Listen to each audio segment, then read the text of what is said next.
Good evening, everyone. You're listening to the Wrestling Fans Insight Wednesday Night Chaos. I'm your host, John Hoppe, along with my buddy, other co host, best team member. Well, I'm just saying that because Carlos isn't here, but Oh, welcome, Brian. How are you, brother? I'm good, man. It's Wednesday night chaos already, and it's been a chaos week in the Yeah, world of wrestling. and I'm only in one beer, so we're not going to get too chaotic, I think. But how have you been over the week? I'm good. Enjoyed some good wrestling over the weekend.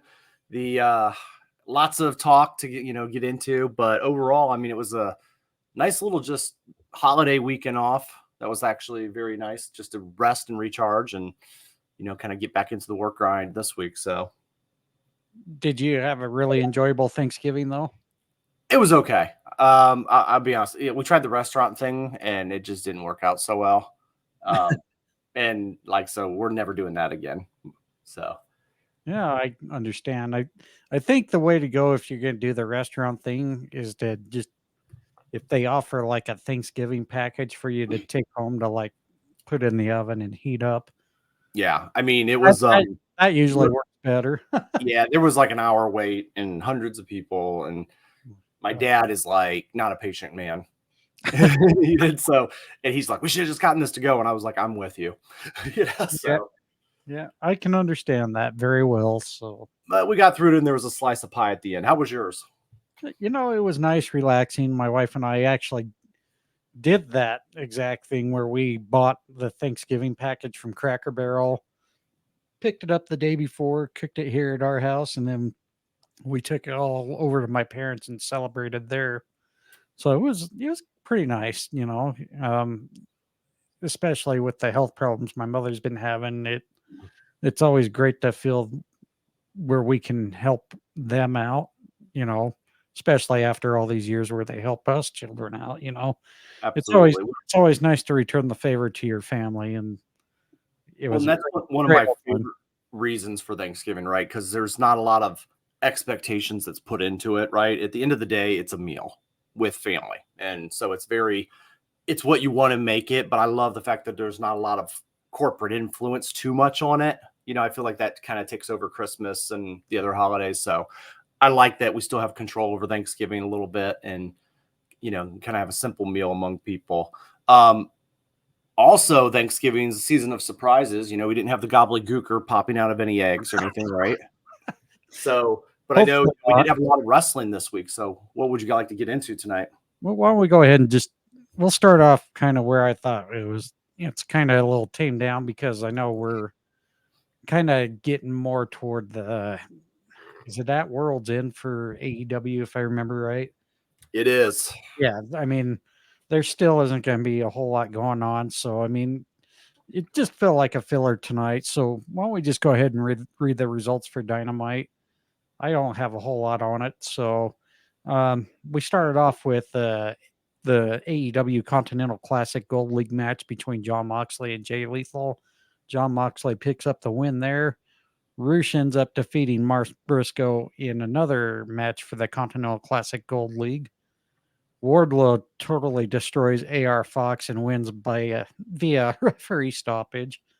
Top Flight in Action Andretti. You heard me right. Top Flight. Dante Martin has returned to the ring, and they get a victory in a trios match over the Hardys and Brothers A.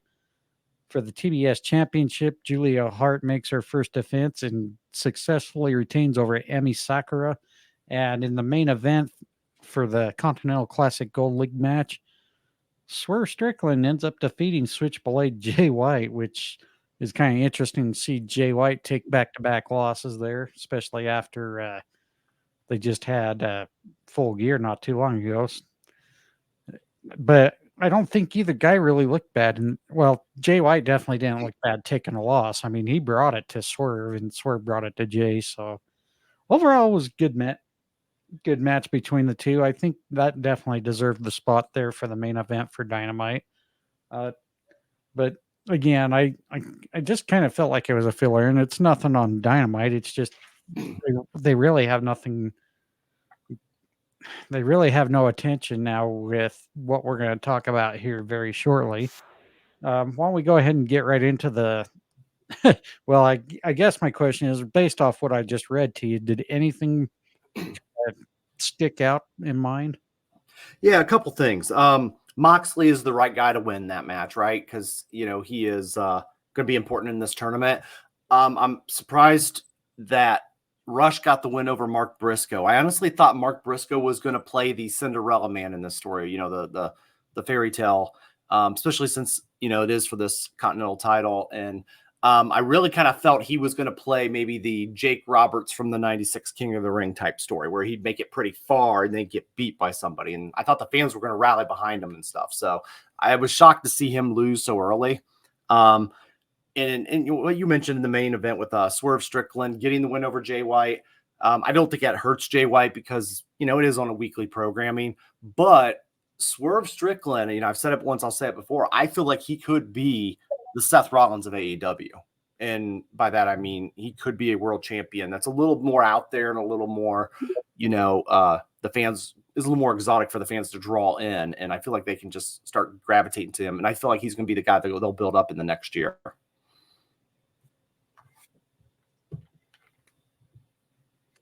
Yeah. Before we go any further, hello, Chris Haas. Welcome to the show. Aged up, pay a little, get a lot. NVStream702.com, the only place you should ever watch anything. Damn What up, straight. Chris? So, anyways. How are you, my friend? Doing good. We made it to another week and another Wednesday Night Chaos show with you guys. Well, it's still early. Yeah, that's true. But so, Chris, did you watch? Have you watched all of Dynamite tonight? I have. Well, here's the good news. Usually, I'm wide awake and I am behind on having watched Dynamite. This time, I am fully caught up on Dynamite and not at all awake.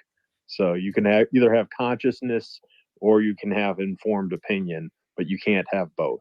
And in this case, it's going to be a sleep deprived going to bed, Chris. If I fall asleep, go ahead and take my mic away. I don't know how you should take my mic away now, but just in case you're not having the foresight, it's always a smart move to take my mic away at any point. Well, we're not going to take it away just because we don't know how long we're going to last either. So it's kind of like old grumpy men here on the podcast today. So, but I'm okay with that. So, but I'm sure Carlos will let me never hear the end of it, which I'm looking forward to. So, anyhow, so with that being said, where you've actually watched all of Dynamite, did anything stick out to mind when you watched it? Yeah, the little kid Chris Haas with Ric Flair and Stinger and Tony Schiavone. I think that if anybody's listening to this and their dad watched wrestling, that dad certainly enjoyed that segment, and Daddy's home. So there you go. I think that was more Monday night. No, just kidding. Right. Anyways, any clues to the devil tonight? I think. Can I be honest here? Yeah. I have absolutely no interest whatsoever in finding out a scripted storyline reveal on that whatsoever.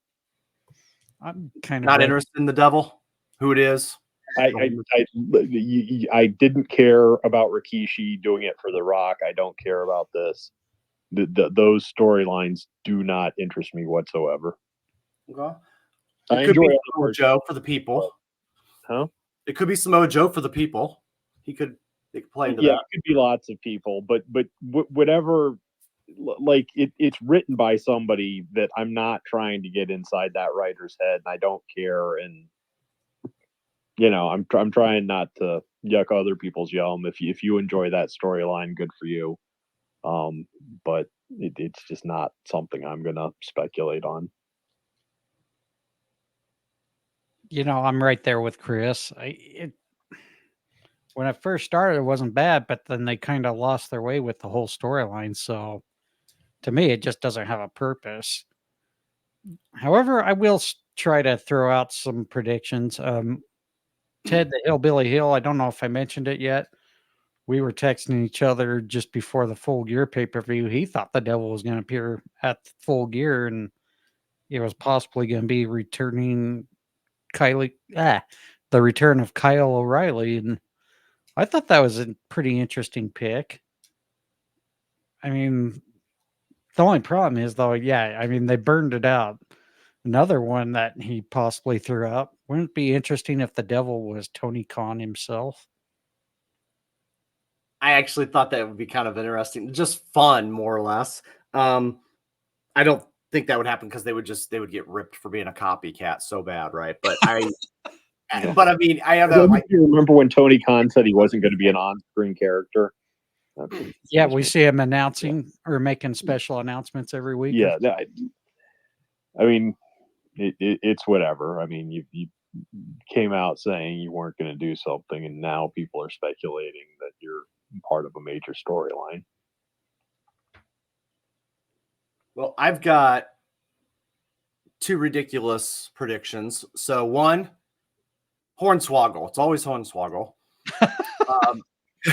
He's the bastard son of Vince McMahon. He's the anonymous Raw general manager. So he's the Devil.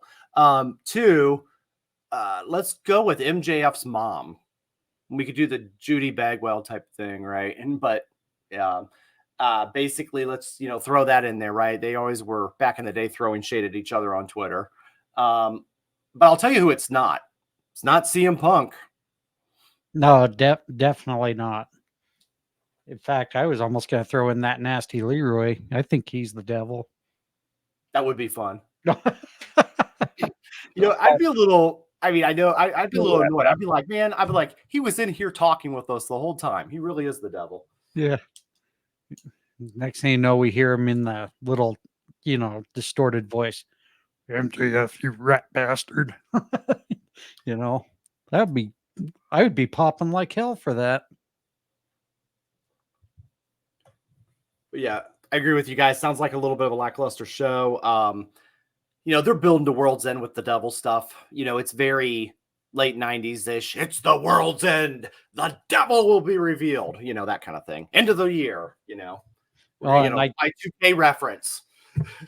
Obviously, somehow, I think the Devil will play into the role of Samoa Joe and MJF's AEW World Championship match. So they need to find a way to get some steam on it. Otherwise, like Chris said, there's just going to be no interest with that anymore if they keep lollygagging with it. There's just do something with it. My honest prediction, all joking aside, not kidding, I could see it being MJF himself. And I know they show him while he's in the ring, but that could be videotaped and played later. And, remember what they always say, the saying is the Devil's greatest secret was task was making the world think he didn't exist. I think that would play into MJF's character. He's been playing the good guy, making us think that he's a good guy. It's been a little over the top. And I think that's his way to make us all look like fools. So that's going to be my pick. It might be a little bit out there, but I think that would be a nice swerve for everyone. Yeah, I think I'm going to stick with Adam Cole. I think he's played it, and he's going to turn his back on MJF, because he wants another shot at that AEW World Championship. Yeah, it's a popular choice. It's I think it's a safe one, right? Like, I think they could go that route. I would like to see them do something a little different with it. I don't know what that is, but I would like to be like, okay. And to the point where I'll remember it. And, it won't be just something that will be, everybody will always be disappointed at some point, but I don't want it to be like a massive disappointment. You know what I mean? Right. But like what Chris said, it's hard to have interest in it when, you didn't really do much with it. So, I mean, they kind of killed it already. It's almost similar to the Black Scorpion, Sting. Let me ask you guys this. Do you guys ever feel like Punk at one point was meant to be the devil? Now that we know he clearly is not. Like, do you guys ever felt like that was maybe geared towards him and then it kind of just lost the wind at some point? Because the devil character's been around for over a year. No. I think Punk pretty much, Punk pretty much did himself in with that last fit that, I think it was pretty much widely known it was serious matter. And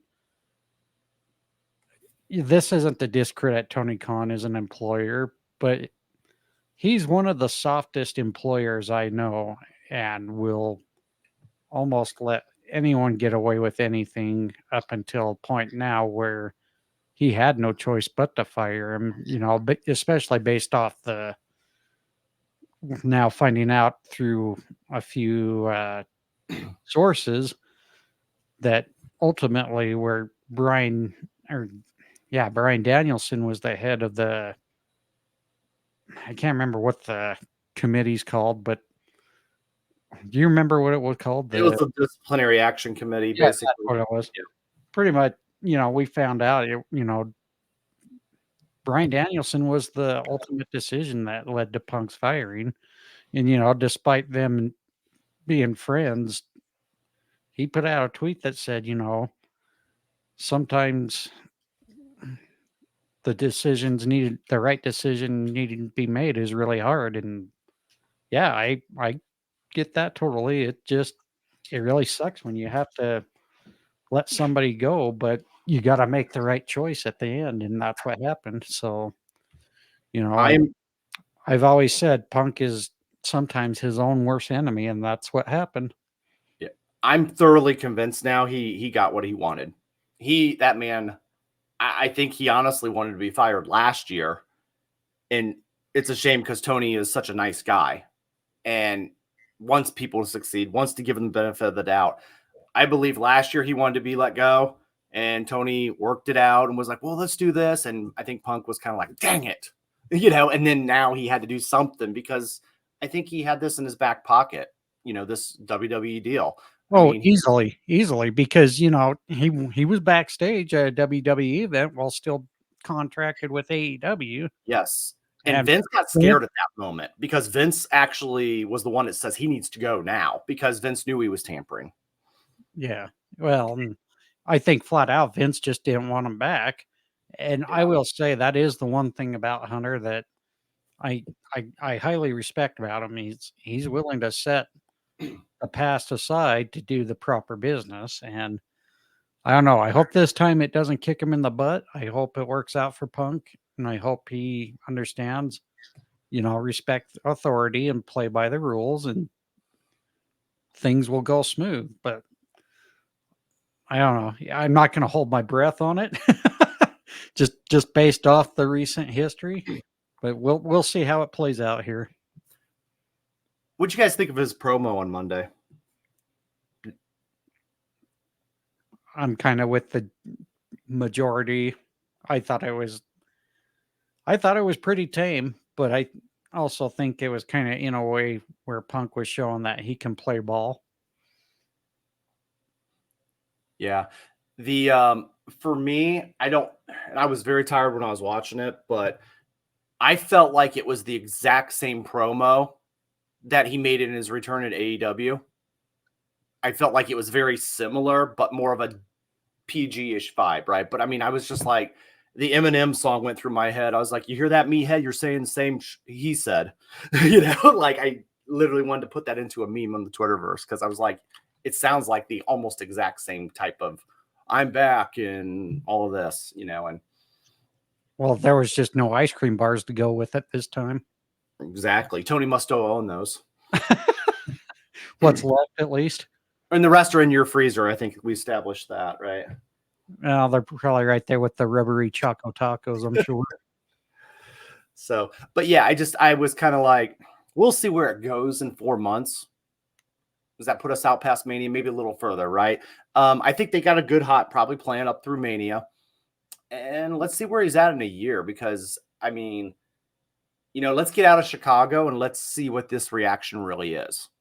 Well, right now it's news, right? It's everybody's, that hasn't seen him in a long time, they're excited to see him, right? There are people that just don't watch the other products. So they see him back and they're like, oh my gosh, now I got to watch. But let's see how those venues act as he goes to Minnesota and LA and, And that's the exact problem, though. When AEW brought him back, yeah, it was in Chicago, just like what WWE just did.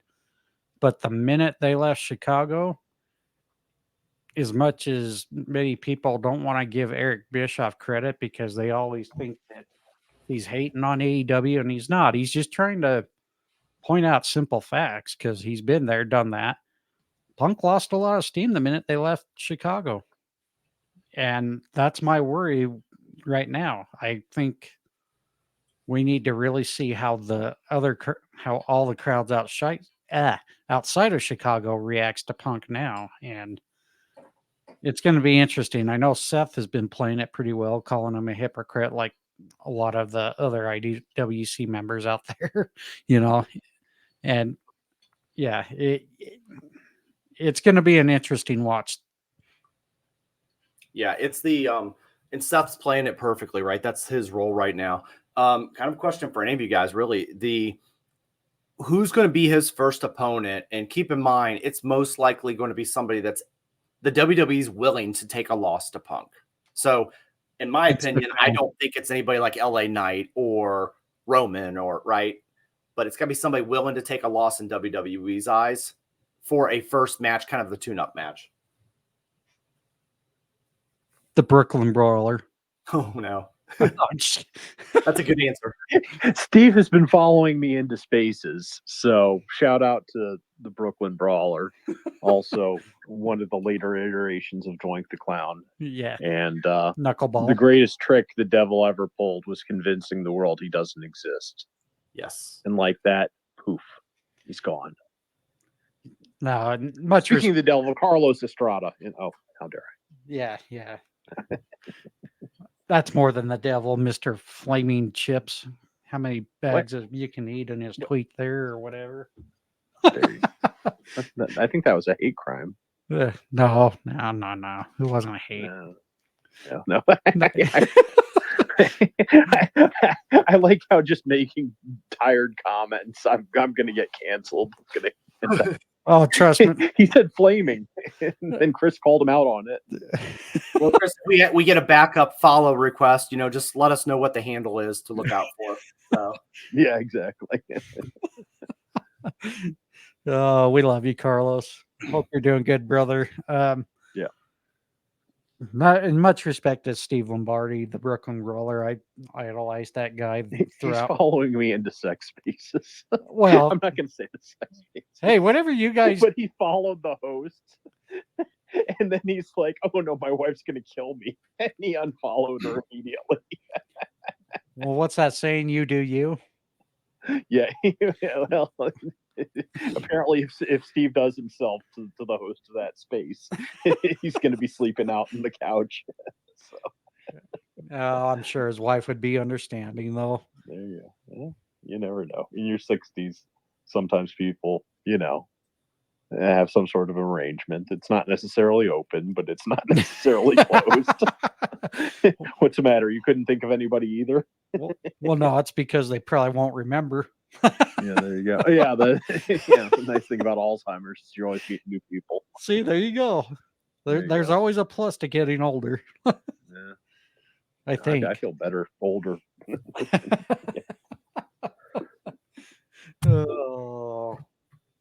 Anyways, no, as far as who would be willing to take a loss to Punk, I don't know anybody right now. I mean, obviously, it wouldn't be wise to have Punk go in and defeat Seth right away. But did you have anybody in mind, Bryan? Well, and I agree with you. I don't think, he can just come in and squash people, right? That are in the main event or pseudo main event. Well, and sorry to interrupt you. Yeah. I just don't want to see it like what happened in AEW. He had 9 matches undefeated and goes in and wins the world championship. Come on. Now, let's not play that same angle because it does not get over with the fans very well. Yeah, and with that, like, and I agree with you, like, because I think they AEW could do it because he was gone for so long, right? But now WWE's got to be a little trickier. I mean, he's going to win his first match. I think that's huge.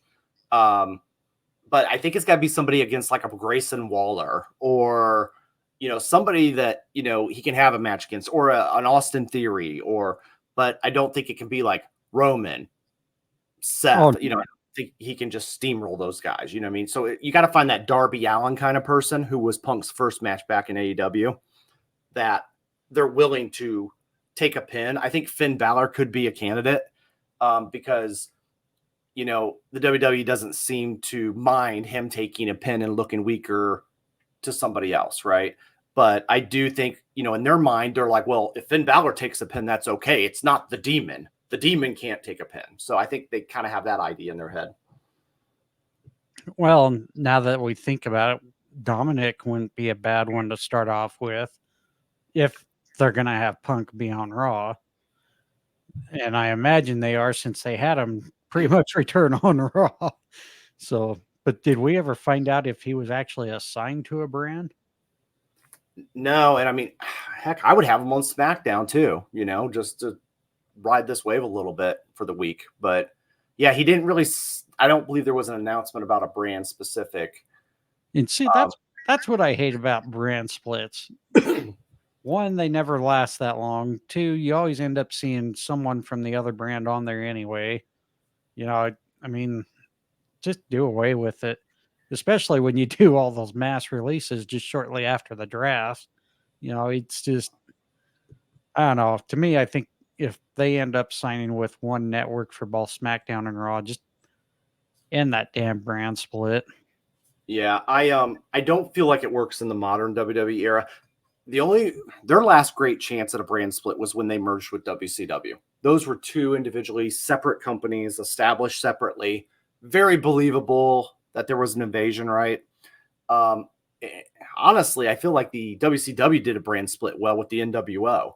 I mean, NWO had their own referees, they had their own pay-per-views, right?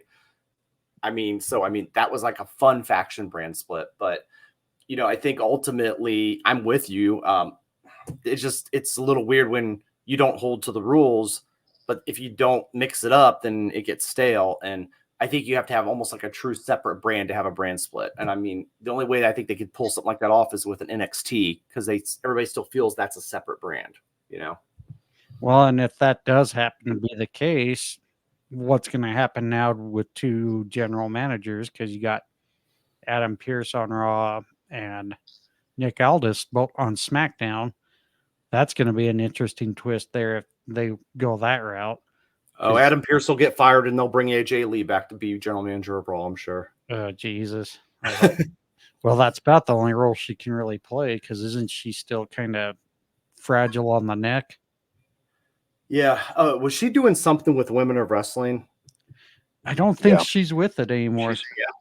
Well, she was with him. I don't know what her current. I mean, the last time I saw the credits roll, she was listed as an executive producer, but she doesn't have an on camera role. Oh, okay. That would make sense because I think I watched it for the first time actually this past weekend, and I thought it was pretty decent actually. Okay, that's hilarious because I literally just kind of did that about in the last 2 weeks. I seen it on. I was like, I'm gonna watch this, and I actually was drawn in by it. And I was like, all right, I'm gonna check this out casually just to see kind of what they're doing down there. Well, I think the women actually put on a pretty good performance there. I'm like, holy crap, these are the women we need in these bigger promotions. Well, and I'm with you on that. I think that when I was watching it, I was sitting there and I was like, if they want to build up their women division, this is going to be the future here. Like they're going to have to start pilfering that group a little bit, but let them get free training down there, right? And then bring them up into, even AEW could expand if they wanted, Or even, get WWE on it a little bit because, yeah. I mean, even though they've got the better stars at WWE, I will still stand by what I said earlier. Impact has the best women's division right now. And that's going to be hard to really beat. Yeah. But Anyways, now that we kind of went off the Shout out rails to a the bit. rebranded TNA, and I really enjoyed their 1000th episode where they brought back some of the knockouts. So Scott D'Amore, tip of the cap for always booking the women well there. Absolutely. You're Yeah, right. they've always done a good job with their knockouts division. I would agree 100%. Well, we get right into the Survivor Series now. Let's start off with the very first match, which I thought was very interesting. The women's War Games match started off the PLE event. The team of Charlotte Flair, Bianca Belair, Shotzi, and Becky Lynch ends up defeating the team of Damage Control. This one was eye-catching. I think I was the only one that, yeah, I got this one wrong. You and Carlos got this right. The thing that I did kind of see, though, was, in a way, Bailey was kind of the odd woman out in this faction. She was saving her teammates, but none of her teammates bothered trying to save her. And I think maybe we're going to start seeing this pan out starting Friday night to see conflict between Bailey and the rest of Damage Control. What was your thoughts on this match? Yeah, for me, I knew that Belair and Flair and Lynch, they were going to win this, right? Because the stars don't lose matches like this unless it's part of a story, which in this case Bailey, like you mentioned. I liked the fact it's very tough for me, like when you have two of the same match on a pay-per-view or PLE. So like double Hell in a Cells, right, on the same one, and double War Games. So it's very tough, even double Royal Rumbles. It's tough to book, and it's tough to, keep a lot of interest in that. I thought it was very smart to start out with it, but I like the fact that they made that match more of the weapons war game match, and it was booked different than the main event match. And there was enough differences to where I didn't really mind two war games matches on the same card. So kudos to the ladies in there and getting in there. And I liked how they just told the story of just kept adding more weapons as the match went on with, except for Bianca Belair. Apparently her ponytails was enough of a weapon. She didn't need to bring anything else. So Yeah, and I actually need to correct myself. Carlos and I got that right. You got it wrong. It was you that picked Damage Control. I didn't pick Damage Control. Oh, well, sorry. That's what was written down, biatch. So you're going to have to with it. So Who's auditing that file? I want that audited.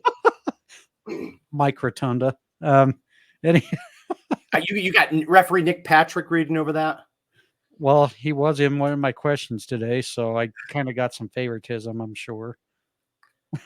So, but no, I was, yeah, I think it was pretty interesting to see how that whole match played out. It'll be really interesting to see what happens this Friday on SmackDown between Bailey and Damage Control. Now, if there is going to be a breakup, do you think Dakota Kai sides with the rest of the girls, or do you think she goes with Bailey? She's the mystery horse in this one. Because really, I could see Bailey just getting straight out kicked out. because the interesting fact was Dakota Kai helped Bailey a little bit that first 5 minutes, throwing in the kendo stick and trying to, was it Bianca Belair that was in there first, or was it Becky? I can't remember. Bianca Belair was definitely not in first because she came in because I was waiting for her to grab a weapon and then she didn't. Yeah, so it was Becky that was in there first, but we saw Dakota Kai, jab Becky with the kendo stick and whatnot. So yeah, it's now kind of playing some mind games right there to see which way Kai's going to go when this split does eventually happen. Yeah. I almost think they're following the Judgment Day model where they're just going to kick out their creator, aka Edge, aka Bailey, and replace them with the new leader. I think they're just going to go that route, and that's Asuka, obviously. Is it going to be Asuka or is it going to be Io Sky? I think Asuka's the leader of that group. I mean, I just think she's the most credible in my opinion. Don't get me wrong, Io Sky's the champion, and that will lead to some future problems, I'm sure. But for the long-term booking. But I think short-term, it's going to be about Bailey versus, all of them. And kind of like getting similar to what Edge did with Judgment Day. Yeah, interesting.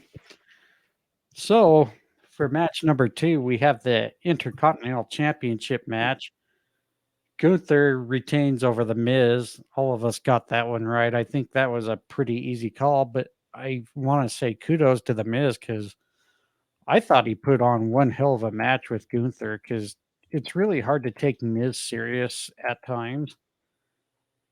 This match, he definitely gave Gunther one hell of a run for that championship.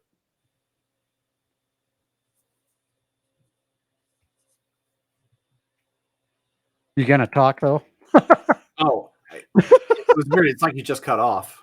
Oh, I didn't hear the last part of what the question was on it. oh, so I no. What I was saying is it was really as hard as it is to take Miz serious as a actual serious competitor, especially when you put him up with the likes of Gunther, who's been very dominant as the WWE's longest reigning intercontinental champion. I thought he did a pretty good job standing toe to toe, Yeah, there was a point in the match, he made me believe that he might actually win. And it was for about 5 seconds, but I was sitting there, I was like, oh crap. Okay, and I'm not mad at that, but I'm also like, okay, how would they book him going forward? And that would be a very Miz-like thing to do, is to end the longest streak ever, right? So they did make me believe that for a few seconds, and I was like, oh man, I'm gonna get this one way wrong.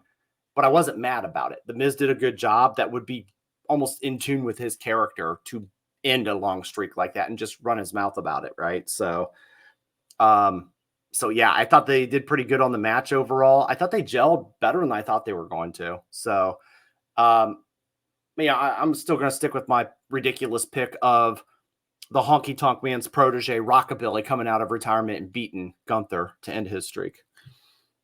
Yeah, I don't see that happening. That was the worst fucking take I've ever heard in my life. That was the point.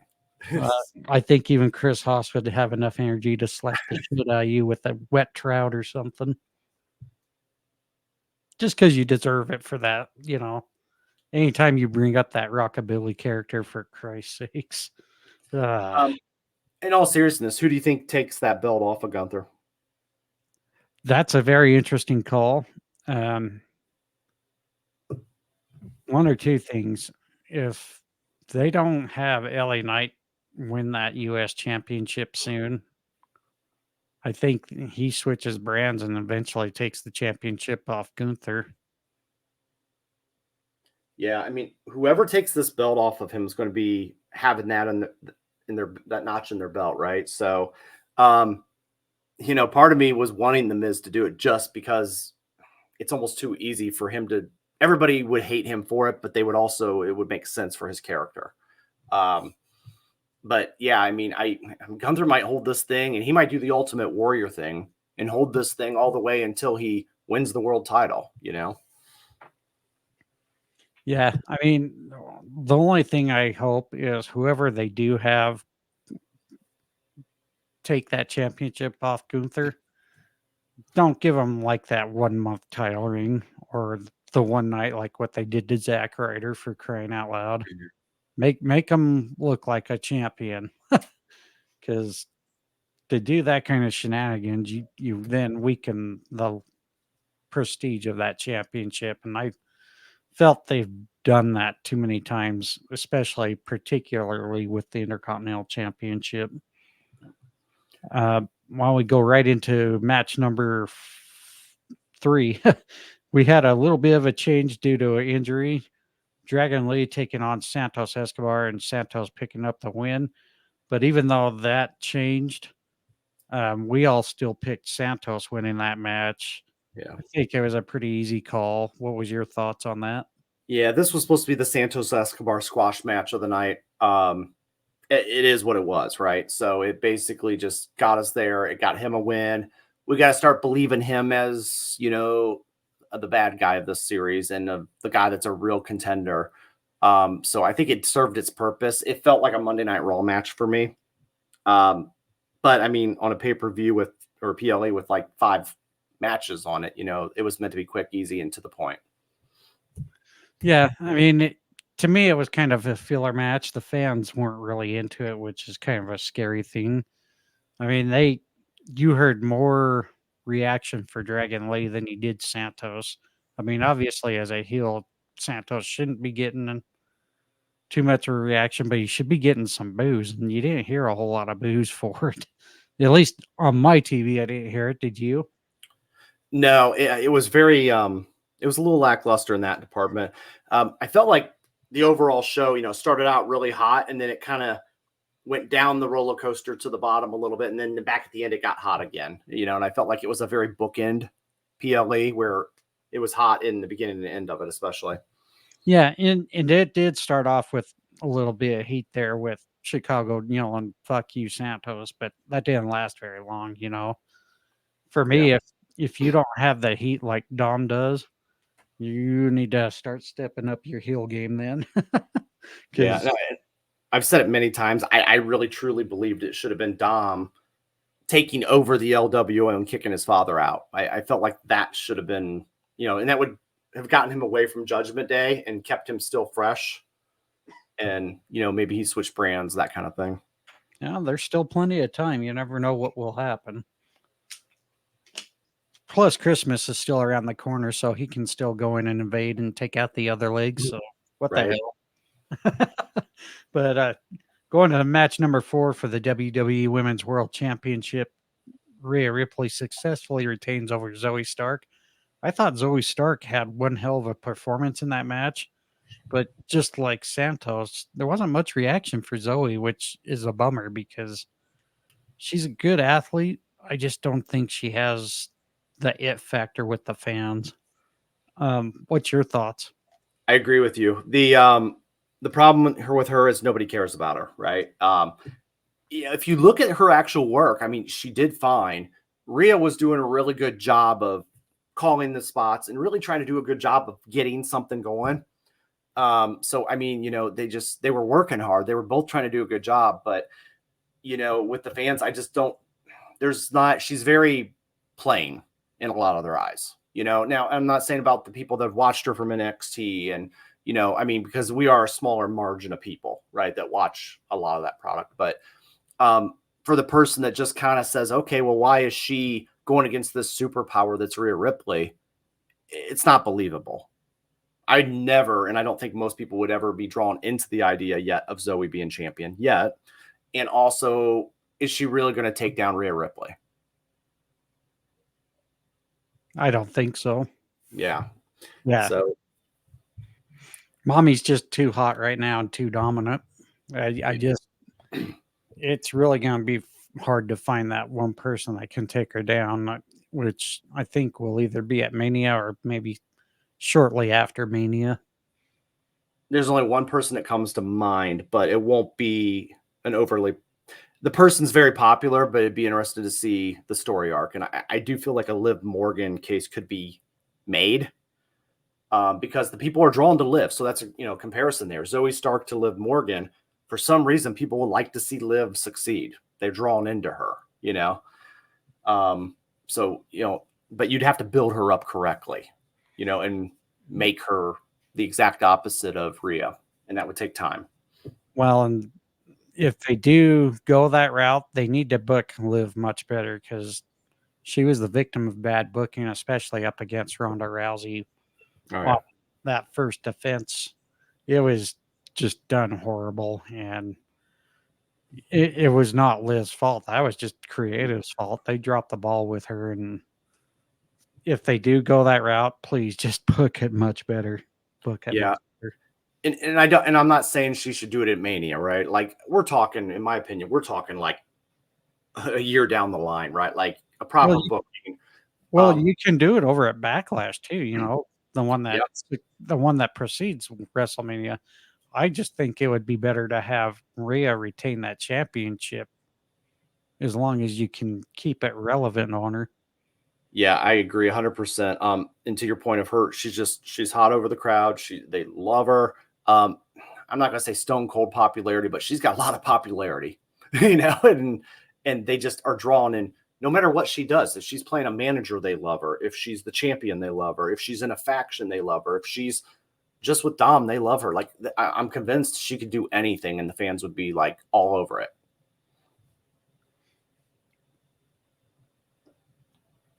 And last but not least, the main event was the men's War Games match where we saw the return of the Viper Randy Orton, which his team got the win. Randy Orton, Cody Rhodes, main event Jey Uso, Seth freaking Rollins, and Sami Zayn get the victory over Judgment Day and Drew McIntyre. And this one had a lot of eyeballs on it, especially post-match. One being the fact that CM Punk returned. But CM Punk's back? Yeah, CM Punk's back, I guess. Oh my gosh. Yeah. Since we kind of got a little ahead of that on the program. But yeah, it was really awesome to see this match. I thought everybody did their part very well. And I was about to curse you out because mommy bringing out that damn briefcase. I'm like, oh shit, Bryan's gonna really let me have it if he wins this. But sure enough, just before they tried to cash it in, here came Randy to save the day. Thank God. And it would have really been interesting to see how that played out. However, I was loving it. However, I think the main part of the match was mostly after the match was over. We see CM Punk come out, return. Over. No, don't. Bad monkey. Abort. Delete. No, Dad. When the match was finished, you're gonna learn not to say that word. Oh my goodness, I gotta figure out some other thesaurus words here. Thanks a lot, Chris. No, I mean we see Drew McIntyre leave pissed off. You see Seth Rollins throwing a fit, and the really funnier part is you see Randy Orton and Jey Uso catching up with the times, which you would be thinking Randy Orton would be getting ready to RKO Jey Uso for what the Bloodline did to Randy. It was just kind of a weird after they went off the air deal. So, your thoughts on the men's War Games match?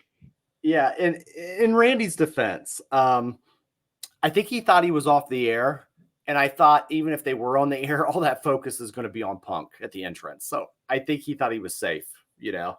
But yeah, I mean, let's just work it from the inside out. So like Seth Rollins' temper tantrum, you know, he was doing what he should do as his character, but oh my gosh, it was over the top, wasn't it? Like well Disney villain, Scooby-Doo villain over the top. Who is he? Why is he here? You know. Well, don't forget, he's a hypocrite. I hate him.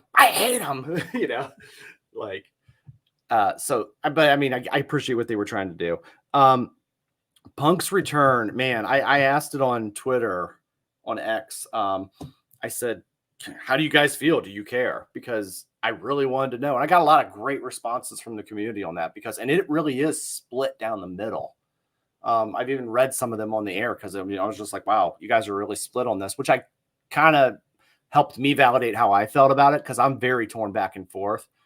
You know, for me, my initial reaction, I was so excited to see Randy come back in this match. I was excited.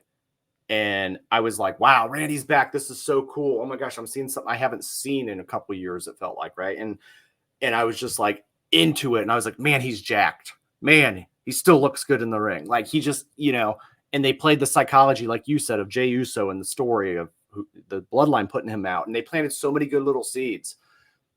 And they had me won over at that point, right? With a great match itself, with all the right spots and timing. And then Rhea teasing the cash in, and then Randy coming out. I mean, that was chef's kiss, as my buddy James likes to say. And I was like, I'm happy. I'm good, right? And then when Punk's music hit, in my head, I just kind of slumped in my chair a little, and I just went, okay, we're doing this. And I just sat back and looked, reserved judgment, right? And I'm like, and my initial reaction right away was, we didn't need this tonight. I was like, Randy's return to me was so good. Like, I enjoyed it. And I was like, I didn't need that. And then I was like, all right, thanks for the dessert. So I kind of worked through the progressions, right? And I was like, all right, thanks for the dessert. Let's see what's happening. And I was like, man, there's so much good things to talk about just as a content creator like we are, and to talk with our friends online about. And wrestling's now kind of cool again and be able to talk about that stuff. So that was just my raw thoughts while going through it. And I did make sure I seen Raw the next night. So they drew me in, it did work. And I mean, that's kind of what we want as wrestling fans, is to be drawn in. But those were kind of my overall thoughts. And, I definitely am still interested in hearing others. So like, kind of, what did you guys think overall on that?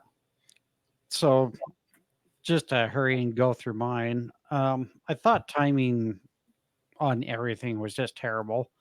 Conrad Thompson, the Podfather, put out a tweet, and maybe I just read too much into it, but I felt the return of Randy Orton overshadowed Cody's moment being in the War Games match. I kind of felt that same sentiment. I think they really should have just had Randy Orton return on Raw. Cody should have had his moment, but I don't know. I just think it was too much of a cluster with all the different moments going on. And then you have CM Punk come out. I thought it was just a little too over the top, if you know what I mean. Mm-hmm. Yeah. And you're hitting a good point with Cody, right? Because this is, we're getting into, I guess we're assuming this is his WrestleMania season again. I mean, nothing's been confirmed like that, but I guess we are assuming it. All the signs are there, right? I will say, at least when Randy came back, he did the RKO and then he threw the victim over to Cody, and Cody got the pin, So I looked at that as like Randy kind of, coming back and getting some crowd response, but then he was passing the torch over to, I looked at it as a passing the torch to Cody moment. Yeah. Of him throwing him at him and letting him do it. And that was awesome of Randy to do that. I just think too many elements made it a little too much, I guess. It's kind of like being a diabetic and you hit 500 on your glucose. You're kind of getting right into the comatose stage. Shout out to my wife, Sarah K. Hoppe. Yeah, I don't know. I felt they could have placed everything a little different. Yeah, the Punk thing, that added, I get why they did it. I'm not complaining. It was in Chicago. I get it. You got to get that initial reaction. But man, that was my original. I was like, man, we didn't need that tonight. But you can't take the risk, I guess, of going to, I don't know, somewhere in Texas, right? And then all of a sudden, maybe they don't react the same as they would in Chicago. So I get it. But it did feel very crowded. I understand that 100%. And before we go into any other thoughts, let's answer a question that Carlos had. How would you guys book Punk up until Mania? For me, I would have him just in the Rumble, Elimination Chamber, winning the Chamber, and then Rollins at Mania. I got no answer to that because, again, I don't hate Punk. Don't get me wrong. I just don't have any interest.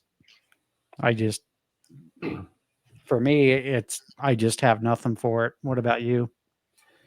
Yeah, I mean, okay, here's the thing. I'm going to watch the Punk stuff. I'm going to see where this goes, and my mind could get changed, right? But ultimately, I don't want to see him in a world championship match at Mania for the mere fact that, Cody had to earn it when he came over, and he come over in a lot better, conditions, right?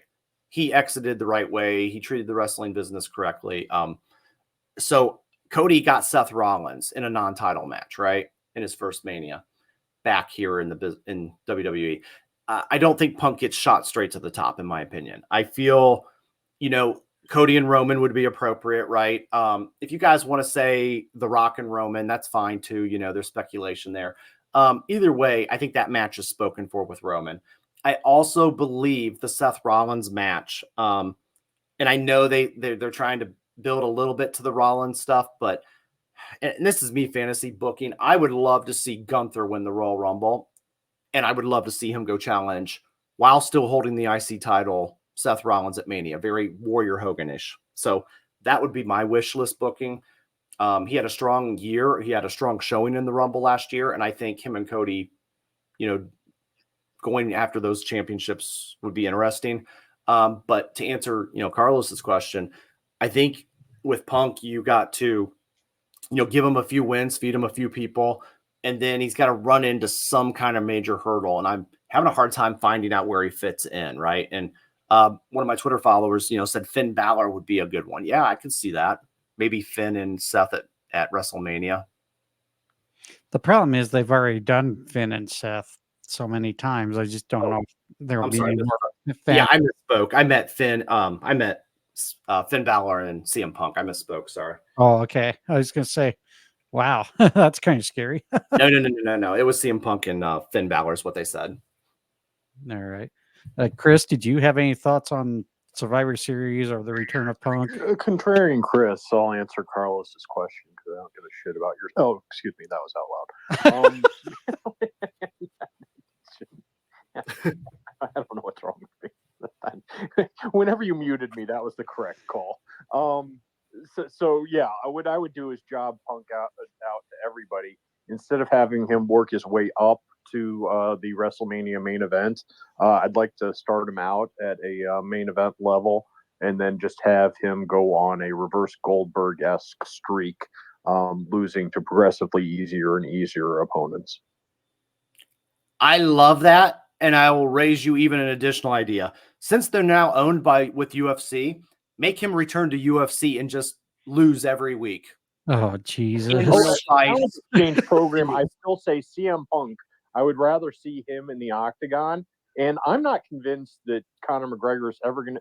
When it was announced that he was going to fight Michael Chandler this year, I was like, absolutely not. He is not going to fight the December pay-per-view against Michael Chandler. So bring a talent exchange in. Conor McGregor wins the Royal Rumble, and CM Punk. Now, what you're going to have to do is increase the number of UFC shows, and I'd be okay with them having them one a night. And again, what we're going to do is we're going to start off CM Punk, maybe against, probably the welterweight champion. But if you wanted to have him in there against the middleweight champion, I'd be okay with a Sean Strickland versus CM Punk. That would be the most epic promo. I mean, yeah, Sean Strickland. Yeah, yes. For if you want an exact name for a main event, since I mentioned that I wanted to see CM Punk start at the main event level, if he knocks out Sean Strickland, that would be fantastic. And if he gets knocked out by Sean Strickland, he has to come back every single night. And there's no nights off. You have to be a fighting challenger.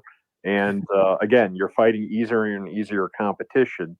But the fact that you got knocked out by Sean Strickland with, say, controversial opinions on certain matters, let's start him off with Sean Strickland in a shoot match. And I'm thinking a gimmick change too. So let's make him the Gilberg of UFC. So maybe like a CM Punkberg or. There you go. I like it. I love it. The last time I was in Glen Burnie, Maryland, shout out to Joel Gertner, and he was the curtain jerker on that show, and Gilberg was the main event. So there you go.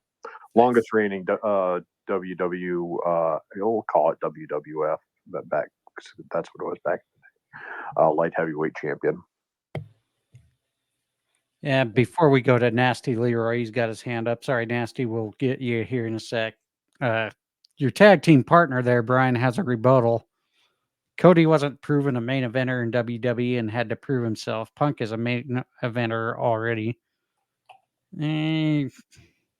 maybe 10 years ago, but I was gonna say, I is he don't in think his prime?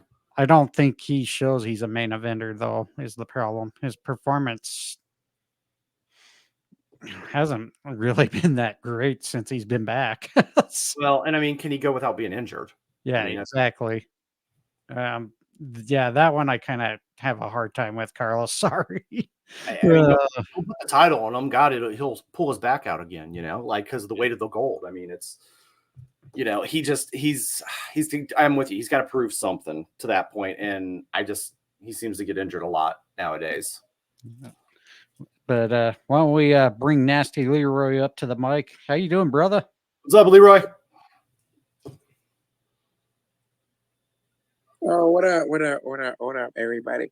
I was just getting to the mic. I was away from the thing, accepting my quest. Not much, man. You guys are talking about punk and stuff. I don't like to really like fantasy book, but if I had to do it one time, I would. I think what I think they're gonna do is like they're slowly, surely building to like Seth and CM Punk. And that's what I think they're doing. I don't know what I would like to see because I don't like the fantasy book a lot. But I would say, I would say like, since it's on Raw, you give them not only some tune-up matches, but let's say like mini feuds, like a mini fuse to like warm him up to Seth and stuff. So I wouldn't automatically put him in the championship picture with Seth, but I would have him like warm up feuds. Like now, when I say warm up feuds, I mean like a short or maybe like a weekly feud. Like maybe once he go in there with Sammy because Sammy's trying to prove he's the world heavyweight champion, and I would say other people like that, but no mid card, no lower than mid card people because I'm not really trying to put them on a wavelength. But I think like I would just have him be busy with other people. I would have him. I would have him be in there talking with the Miz and other people. I wouldn't have him touch Gunther or Gunther, either way how you pronounce it, because it's a whole different lane right there. But yeah, different people like that. That's how I would do it, but basically. But other than that, yeah.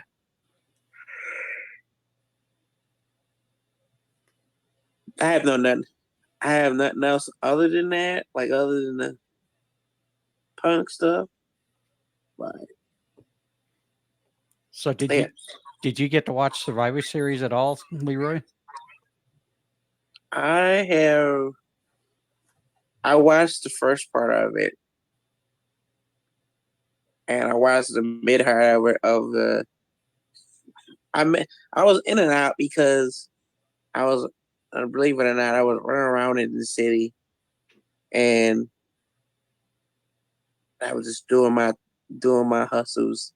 But I was having it on my phone, and I did see the women's War Games match. I did see the Intercontinental title match. And other than that, I didn't really get to see that. I saw a few clips. I don't know why I'm yelling so much. I saw a few clips of the War Games. Like not even a few clips. I was trying to get a stream together because I don't have Peacock. I was trying to get my Peacock was going in and out. So I don't have Peacock. I was going and try to get Peacock, and it was a shame. So then I went to my friends, and they was streaming like it on their stuff. So I watched some of it. But I had to leave most of the times because internet was every time you go somewhere, the Wi-Fi connects and stuff. So I'm on my phone. So. Yeah, I saw like some of the stuff that Randy came back. I know that I don't know who won, so that's the only thing. And I did see CM Punk return. So the important parts, I guess, Yeah. Team Cody won, and I was saying earlier, Leroy, like I feel like the War Games matches were fun, right? And then there was a little bit of stuff in between, but I told anybody if they're kind of swamped for time, I was like, man, watch the first and the last match. Really the War Games matches were kind of the main course. Okay, yeah. It seemed like they're fun. It seemed like they're real fun to do. And yeah, it seems like it's a good fun. It's one thing I want to do in my career.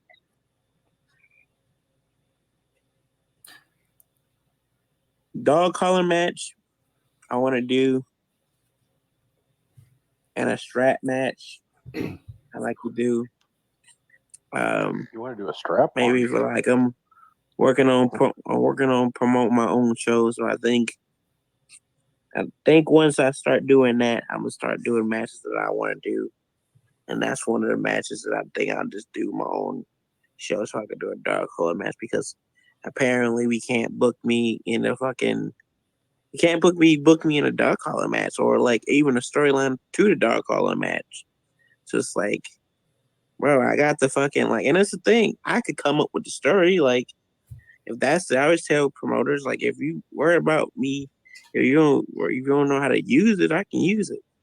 But I think the people that I want to use it on, they're a little extra hip. They're a little bit, a little bit scared to use it because the person I want to use it, especially the strap match, it won't look good to the people who I want to use. So it'll be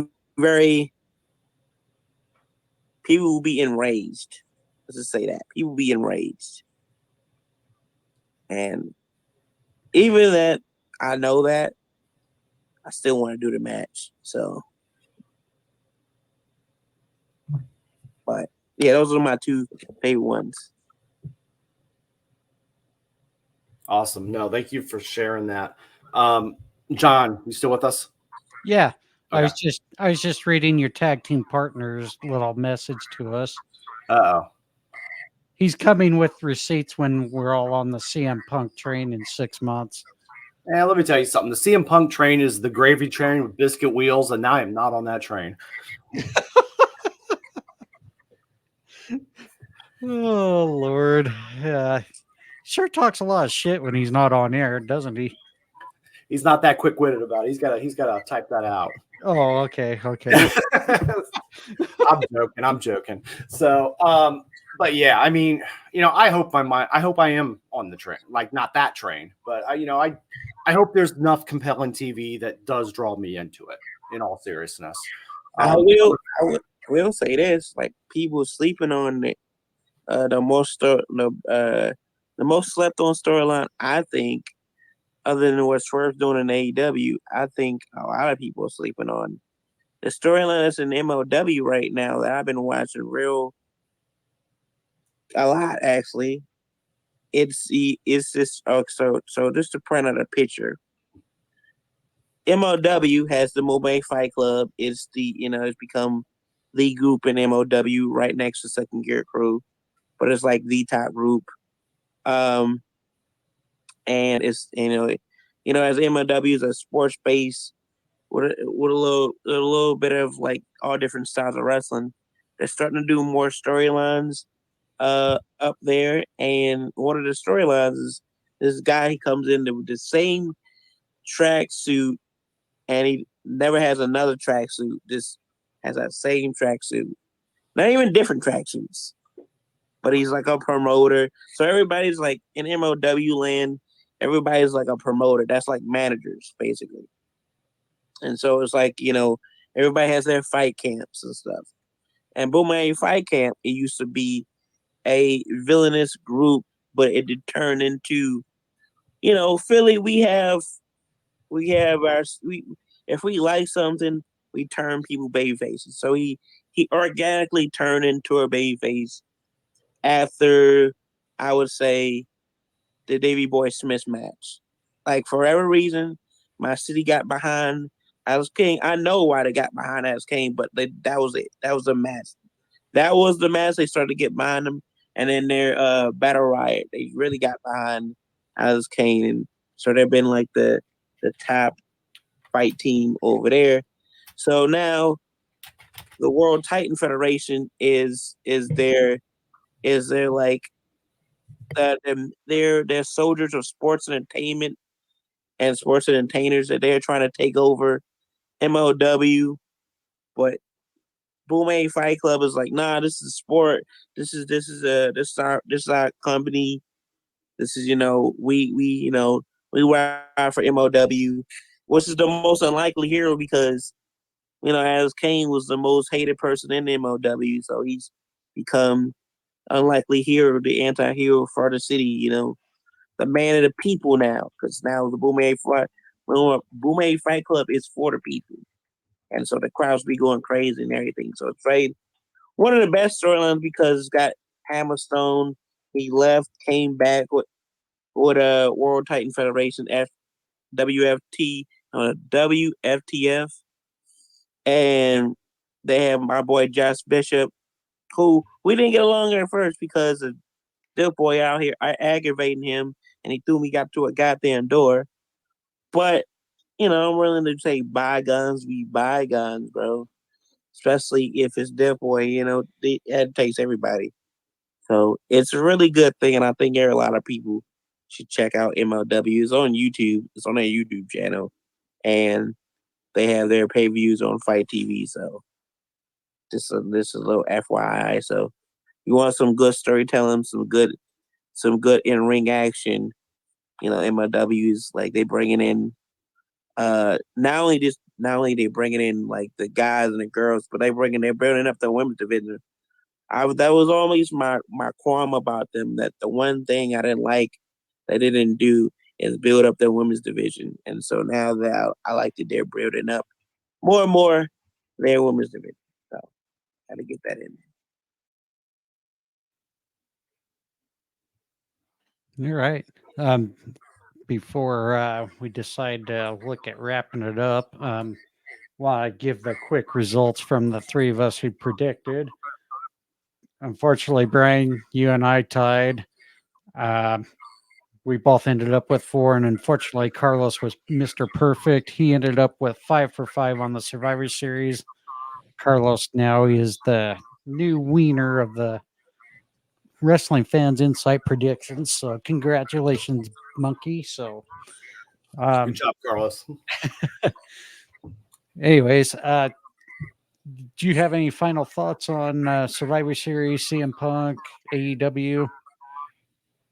Yeah, just the overall final thought. I will say this: I'm glad we're having a lot to talk about in wrestling. I'm glad that there's surprising things now, and you know what? This is probably going to be one of the most fun WrestleMania seasons coming up because with the new company merger with Endeavor, they want their first party of the year to be amazing, and I have a feeling we're in for a good ride this year. So I am excited about that, and let's see what happens in the months to come.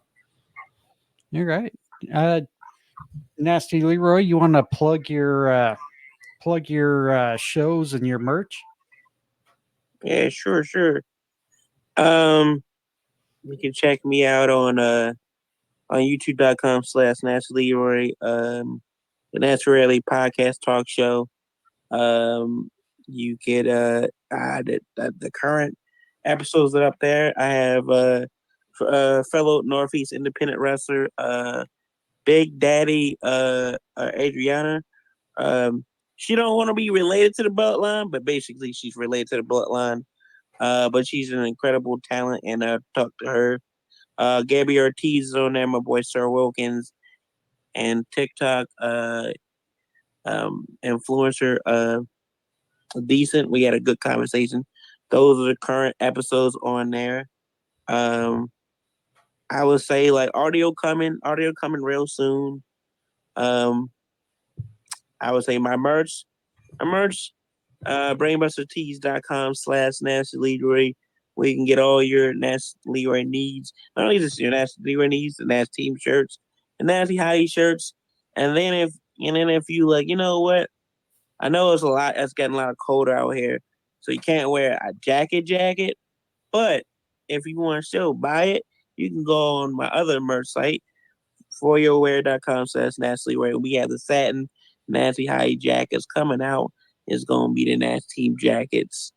And on my Brain Busters, we have the Nasty Team World Tour shirts, hoodies, Nasty Mania things. No matter what, if you want my particular merch in the particular thing, I got it over there.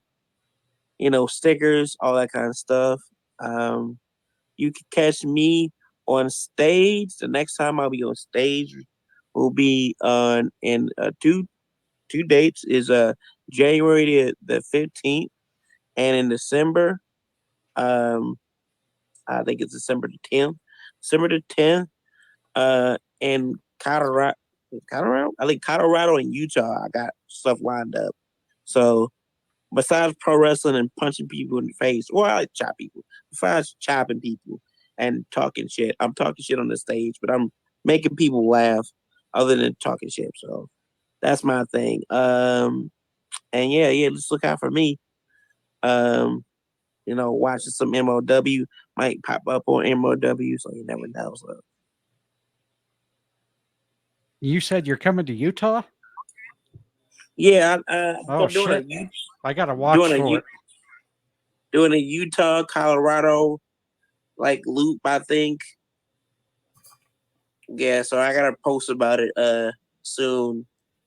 I gotta see what the date, but I know it's in December. I think it's December the 10th. But I'm doing like a wrestling show and a comedy show because apparently my friend showed the guy who puts on he puts on like somebody at the comedy store basically showed my video and he liked it, and so he wants to bring me in. So Nice. doing some stuff in that realm. So yeah. Good. I'm gonna keep my eye out for it, and if I'm not got anything going on, I'll be sure to attend. I appreciate it. Like, yeah, I'm like, I decided to like go for it. I decided to go forward. I've always wanted that, like, my stand-up comedy, I would say my stand-up comedy, it was a dream, and I just never really, I pursued it from time to time, but I never really went consistent with it.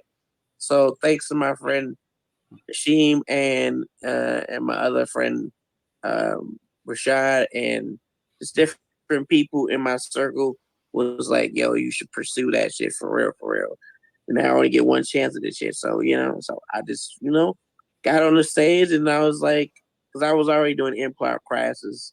So I definitely just got on the stage. It's like, fuck it. If I suck, I suck, basically. I was just gonna give my shit a try. So apparently, my comedian friends that I know tell me I'm really good at it. I'm a natural at it, and I appreciate them that. So put out more content for us comedy wise. So I'll be in different realms. I'll be in the pro wrestling realm and the comedy realm. So I just thanks for people who watches my videos and who checks my videos. And if you hear this and you be like, oh, I gotta see this shit, most of my stuff is on my Instagram at official Nasty Leroy. And sometimes I'll post on my Twitter, but I think I'm gonna keep my comedy stuff to TikTok, which is this Nasty Leroy. I did have it official Nasty, but it's just Nasty Leroy. You just look me up. It's real easy. So yeah, check out all my stuff. Appreciate you supporting a small business of that, man. Of course, man. That's where it all is. And that's where you start, right? Yep. So yeah, I definitely appreciate the people who be supporting, and it's just be watching. As long as you watch, and I tell you, even if you don't even buy a t-shirt, though, even if you just watch my stuff, that's supporting in the way, even if you just liking a tweet, if you're retweeting, doing anything of that, man, that's supporting. This little goes a long way, I always say. So that you automatically, once you do that, you're a part of the Nasty Nation. So Right on. Hey, Leroy, man, you gotta follow me back, man. oh, what happened? I didn't follow you back. Hold on. Nah, I know you're busy. I was told him I was going to tease you. Oh, I was like, wait a second. Like, wait a second. I know I followed you back. I mean, I was like, I'm going to tease him next time. I like, damn. I'm like, damn. Not me not follow you back, but I thought I did. All right. But yeah, it's good talking to you, Bryan. But yeah, I would like to have you on my show too, man. You should come on my show whenever you get some time. I do my show on Wednesdays and Fridays, so so definitely come chop it up with me, man. Absolutely. So yeah, yeah. It's just I like to say this before I leave. The wrestling world, and I try to take this to everybody. I be in different spaces, and I probably won't be. I probably this would probably be the last.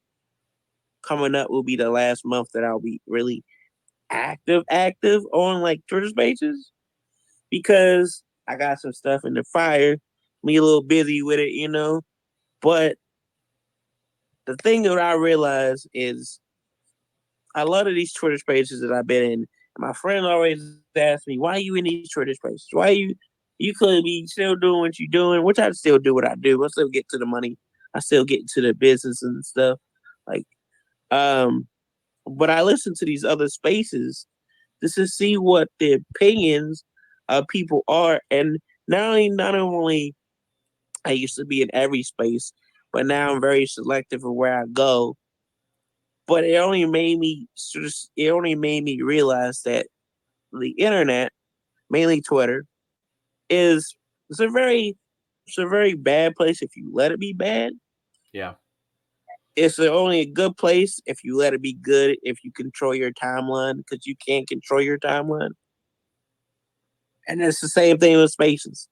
You want to get into spaces that if you fill out like this space is a good space. That's why I came in there. I just clicked the one there. I was like, you know what? Fuck it. This seems like it will be. I want to see what it's like. For the most part, a lot of people like to do the tribalism thing. They like to troll, and because they basically have nothing to do. And even if they do have something to do, they're not satisfied in their life. And the outrageous takes that I hear, bro, the outrageous takes, and then it's not even going to be a long rant, but the outrageous takes that I hear, it's funny. It's funny. And somebody, like, I remember somebody was trying to tell me, and I used to get mad, but I don't get mad no more. Try to tell me somebody who's in wrestling, and I get it, and I'm not one of these wrestlers that I'd be like, you don't know what you're talking about because you're a fan, or you're not smart to this shit. No, I've met some smart people on the internet in general, from TikTok to fucking Twitter Spaces. You have to have, you got to run into them. Like, Bryan's a very intelligent person. John's a very intelligent person. Chris is a very intelligent person. Carlos is a very intelligent person. Everybody in here is a very intelligent and wrestling fans protected. And they're like positive about it. And they're not bashing people. And I think a lot of the times that people who are not so much they don't have no, I don't know if it's coof, I don't know if it's whatever you call it, but they don't know how to handle themselves in certain situations by talking their opinion. Because once you don't like their opinion, you get mad and you call people names and this all this stuff. And like, what I realize is, like, this is everybody who's listening to this. You don't have to argue with somebody if they don't agree with your opinion. You just be like, you know what, shut people to fuck up. And I'm gonna tell you this. This is real facts. All you gotta say, you got it. You got it. And just go on mute. And if they try to argue with you, like, hey bro, you got it. You right. I don't know what the fuck I'm talking about. They hate that shit. They hate that. You kill them, and I kill them with positivity. Because now I used to get mad. I don't get mad no more. I like, hey bro, I just like pro wrestling. And which is true, because I do. I like MOW, I like Impact, I like watching that. I like AEW.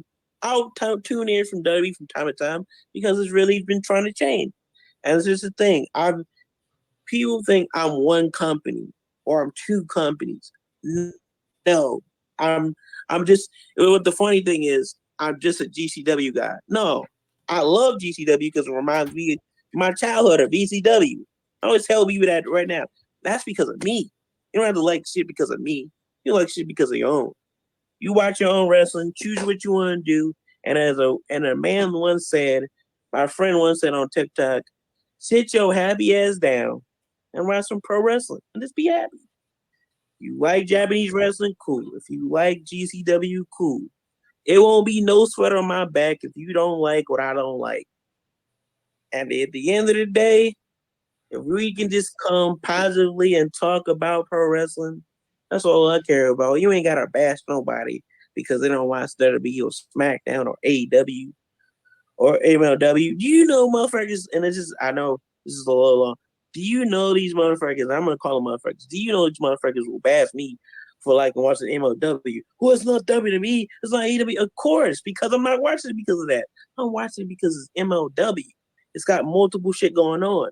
Multiple storylines going on. My friends are there, so I watch it also because of my friends there. Same thing if I tune in to NWA because of my friends. I mainly watch pro wrestling, and this is going to sound like I'm a bitter person, but I'm not a bitter person wrestling. I don't want to be. I only watch pro wrestling because of my friends. You'll never see me just tune in because I just like it. Most of the time I will, but most of the time I watch pro wrestling because of my friends on it. MLW is look me in, lock me in because of their story. But before that, it was my friends. And all my friends are around the wrestling world. And a lot of people get mad when I talk about it. I'm so casual about it. And they be like, oh, you think you know everything. Oh, you think you know everybody. No, I'm just good to a lot of people and I just be myself.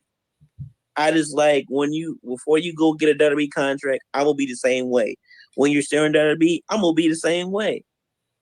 I'm going to be me regardless. And I casually miss my friends because those are my friends. So I know that was a little long rant, but like this needs to be said. So people who listen to this, I didn't know. Don't argue with people. Kill them positivity. That will really get their ass.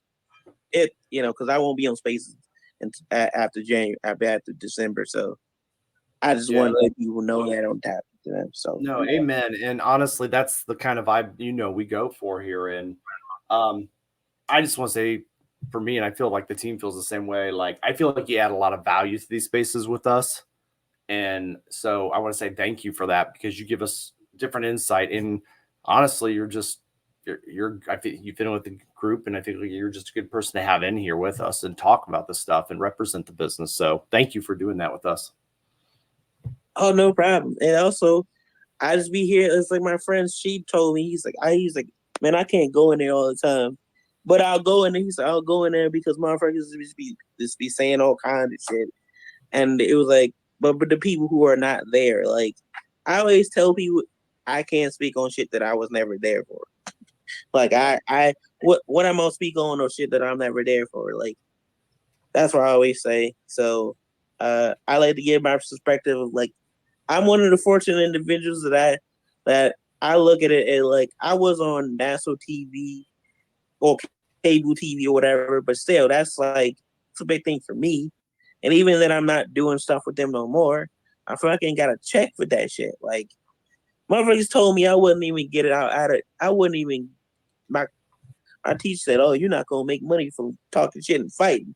And I don't care if it's predetermined or not. I'm making money fighting and talking shit. Like at the end of the day, I won. I won. Okay.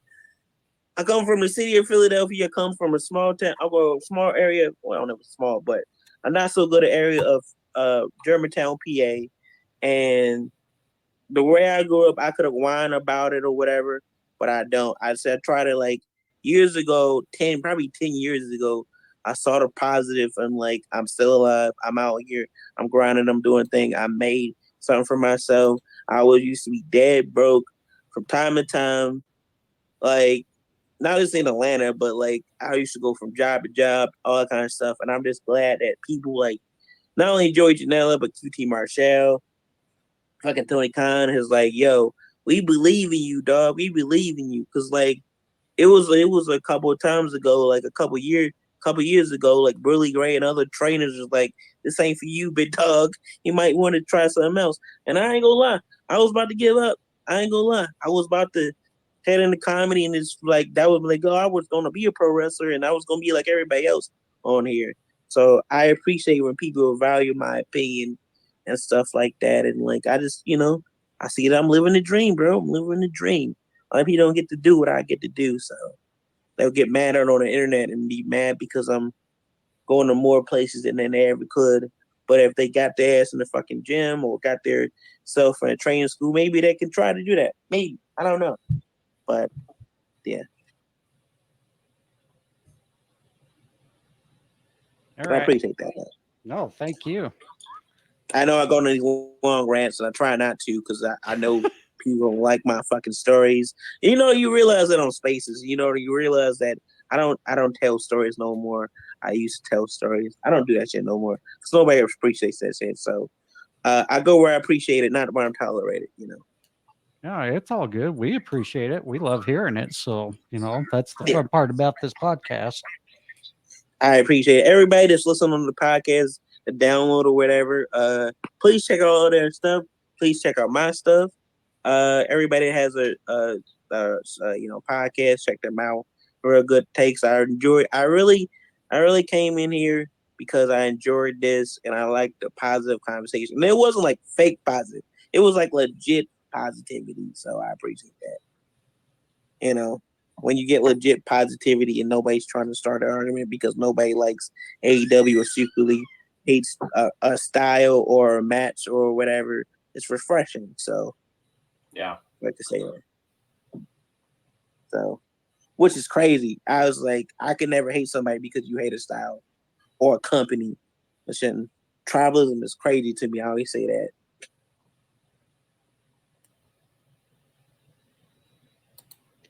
All right. As we're wrapping it up here, Brian, do you have any shout outs to give? No, just thank you to everybody in the room that joins us all the time. So Chris and Leroy, and of course the team, Carlos, John. I've seen a few others in there tonight. Just thank you guys. This is always the best part of wrestling, is being able to talk about wrestling. And then, it gives us different perspective from when we go back and watch more wrestling. We have conversations like this. So thank you for giving me those conversations. And I want to thank each and every one of you who do take the time to listen, shout out, retweet us too. We really appreciate it. You all know who you are. We kind of gone a little longer than what we anticipated today, but that's okay because that's the fun thing about our podcast. Sometimes they can be long, sometimes they can be short or in the middle. So if you don't like it, well, just listen to it when it goes in two parts. So, but anyways, you can check us out in go check us out at a few places on our Facebook group, the Fans of Pro Wrestling. Follow us on YouTube at Wrestling Fans Insight. We're also we also have Brian's Tap Out Talk on YouTube. If you go check him out at Tap Out Talk. We're on Twitch, the Fans of Pro Wrestling. Instagram, you can find me at the Fans of Pro Wrestling or Carlos Rainbow Goodness _. And we're also all on X. You can find Carlos both on his personal at C to the LOS 77 or his nonprofit at Conquer the No. Brian, you want to give your X handle? Yeah, it's at the Bryan Adkins. And then also Tap Out Talk. My show is on YouTube on at Tap Out Talk. And it's also on Spotify and a couple other platforms. But, I also do the work here with the Wrestling Fans Insight and the fansprowrestling.com. Love this team and love this group. And you can also follow me, John, on the X app at WF Insight Podcast.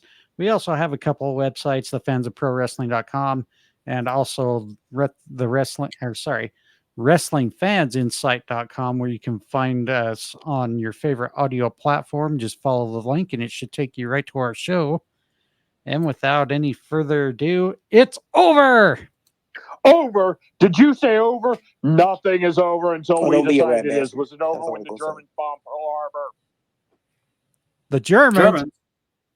Oh, forget it. He's rolling. Don't be a rat bastard.